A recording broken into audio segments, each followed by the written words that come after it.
Okay, so I want to talk about the Switch 2 reveal direct, just kind of get my thoughts out on it. I was supposed to get some error videos done today, but they've just been a disaster trying to edit. Pretty much just want to kind of like air out my gripes as well as my more positive opinions on this.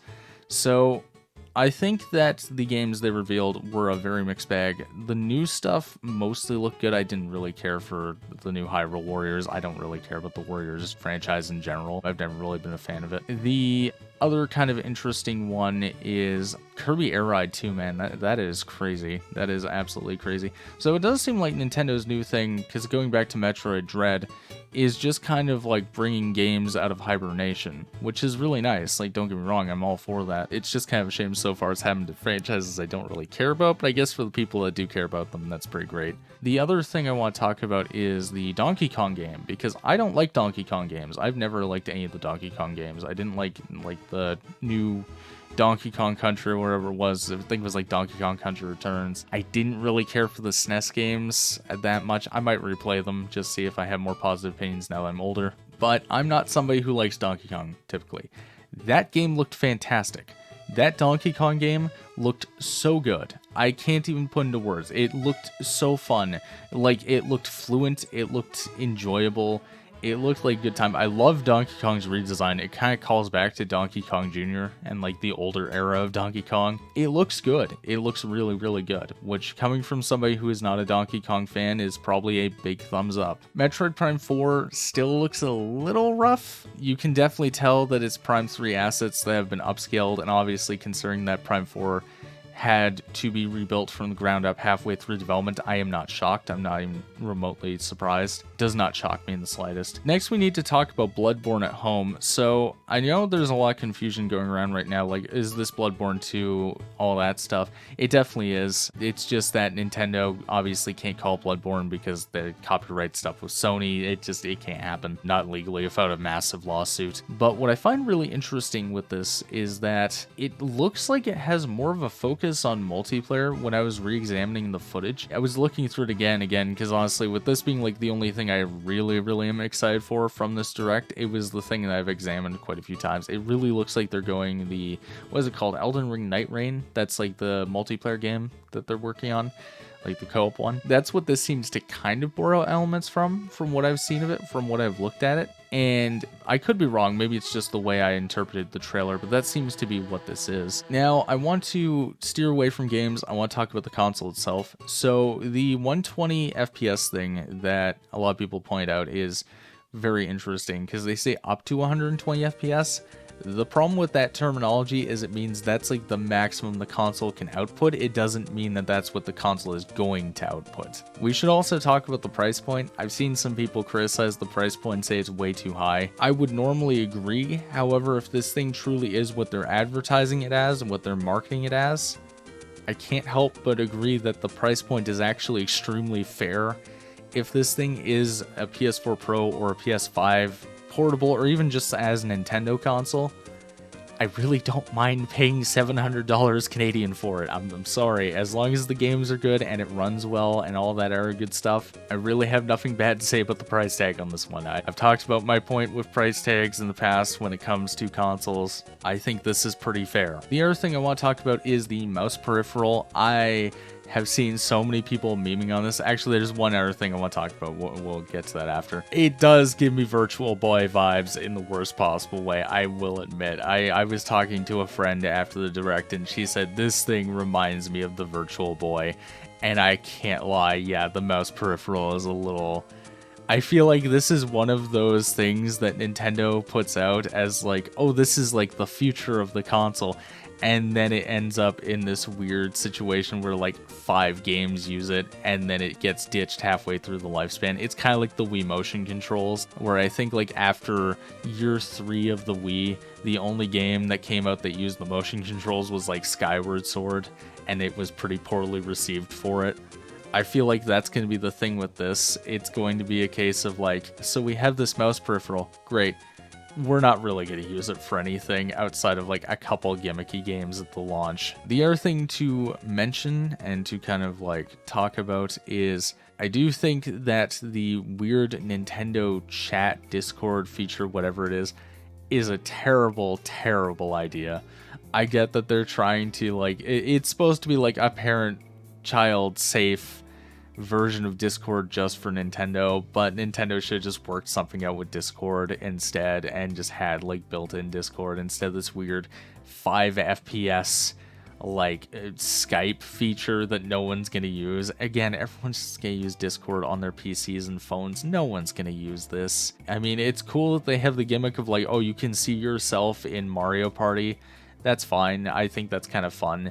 No one's going to really use that, and you could have just done that with Discord. Again, you could have just implemented Discord, like, gone to the company and just been like, okay, so we'll pay you this much money to, like, implement this into our console. It's a very strange decision, and I don't know if it was the right one on Nintendo's part. I've made it no secret that I think that console releases have definitely fallen quite a bit since the 90s and the early 2000s. I think that a lot of modern releases basically boil down to, here's a couple dozen ports, here's a couple new IPs, here's a couple of games for existing IPs, and then the rest is like virtual console stuff and remakes. And that's pretty typical nowadays. That's pretty much how every single console launch goes, where you're Nintendo, Microsoft, or Sony. And that is pretty much just the standard, like that's the norm.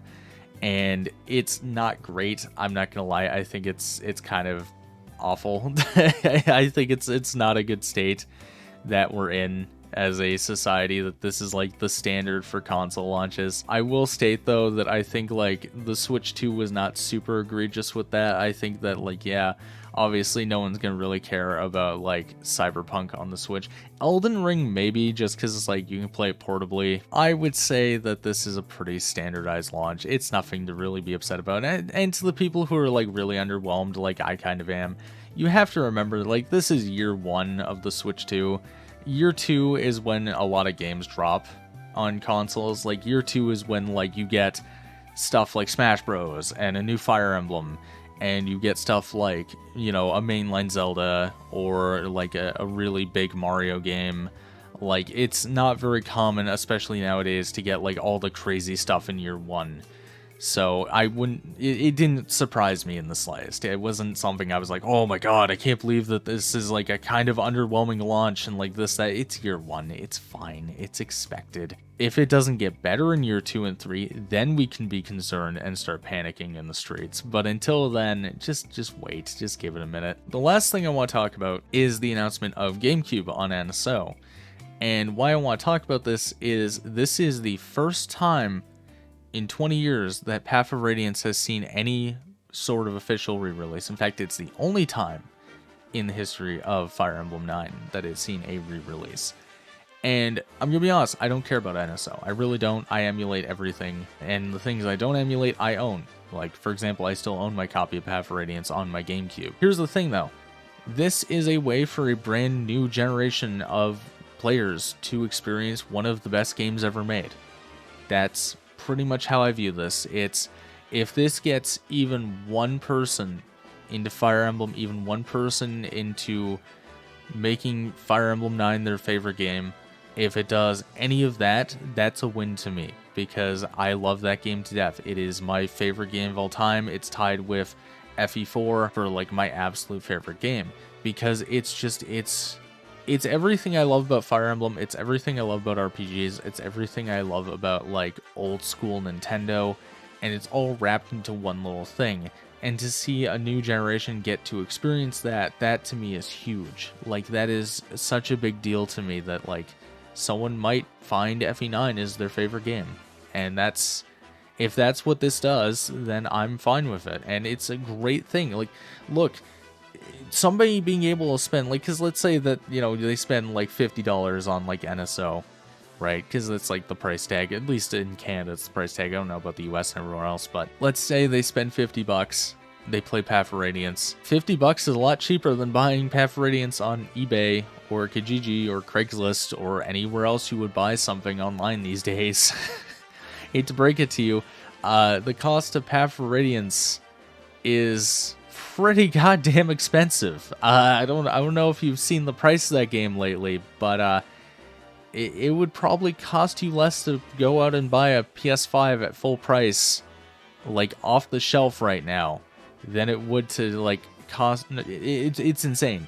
Like I can't even finish the sentence because it's insane to me that a 20-year-old game, a literal 20-year-old game, is more expensive than a PS5 or like even a low-end gaming PC. That is absurd.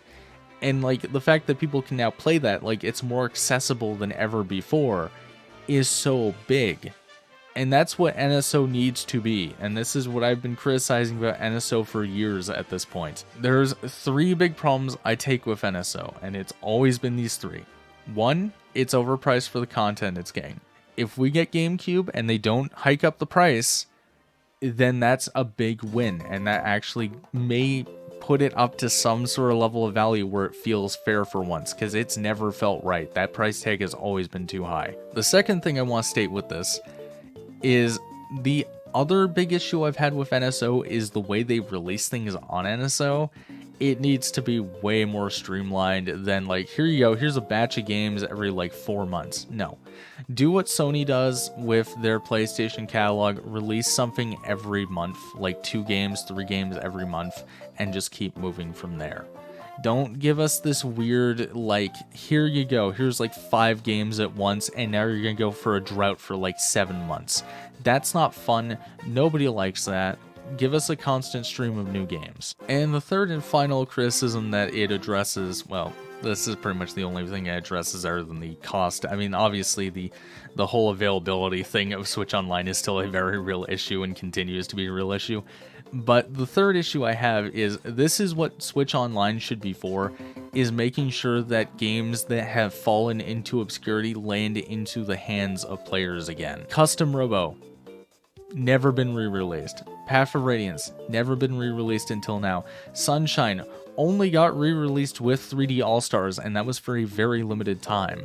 Luigi's Mansion got a remake on the 3DS after the 3DS went out of circulation. Like, yes, these games should be available to people. They should be available to a new generation. While I'd prefer everyone just to emulate things because you shouldn't have to pay for something like this that has no real enhancements, no real anything to it, I still am glad that the people who will be paying for this are getting something that hasn't been available for a very long time. And I'm gonna end the rant now. I think that overall this was a pretty okay reveal. It can only really go up from here unless they do something catastrophically stupid.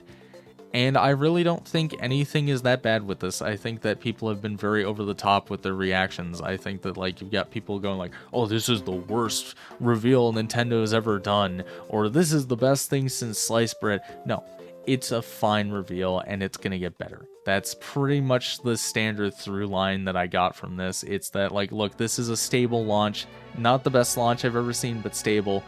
And it's going to go up and up and up over the years. And we're going to get better and better games, hopefully. We'll see. Anyway, thank you for watching the weird unhinged rant that I had to say about the Switch 2 reveal. Tell me what you think of it in the comments, because everyone's been super divisive on this. I've seen so many people saying, like, this is the best thing ever, worst thing ever. And if you have strong opinions either way, give me an exact reason, because most people I've talked to haven't been able to. Anyway, thank you for watching, and next time.